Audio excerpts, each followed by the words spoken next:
आपको कल भी बताया था, ठीक है।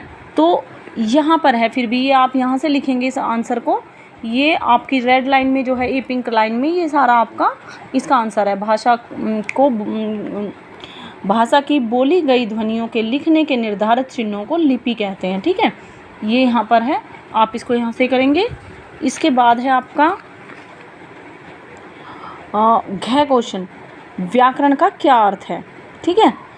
उदाहरण सहित समझाइए। तो व्याकरण का अर्थ आप यहाँ से लिखेंगे। व्याकरण का ये अर्थ है, यहाँ पर लिखा हुआ है, आप देख सकते हैं ध्यान से। व्याकरण उस शास्त्र को कहते हैं जो किसी भाषा के शुद्ध रूप का ज्ञान कराता है, उसको लिखना, पढ़ना और बोलना सिखाता है, ठीक है। ये आपका व्याकरण है, कल भी मैंने समझाया था। उदाहरण यहाँ लिखे गए हैं, ये इनमें से आप ये उदाहरण लिख देंगे, ठीक है। उसका अशुद्ध रूप और उसका शुद्ध रूप, ये दोनों लिख देंगे आप, ठीक है। ये आपका हो जाता है ग का आंसर। इसके बाद आपकी एक्सरसाइज दी गई है सही विकल्प। सही विकल्प में आप देख सकते हैं मैंने टिक लगाए हुए हैं, आप सभी आप मैच करेंगे जो आपने किया है अपने उससे। तो यहाँ पर है भावों और विचारों का आदान प्रदान को क्या कहते हैं। तो भावों और विचारों के आदान प्रदान को भाषा कहते हैं, ठीक है। भाषा के कौन से दो रूप होते हैं। तो भाषा के दो रूप होते हैं, मौखिक और लिखित।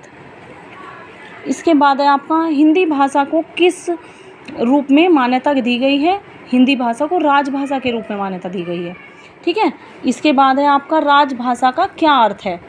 राजभाषा का अर्थ है राज्य की भाषा।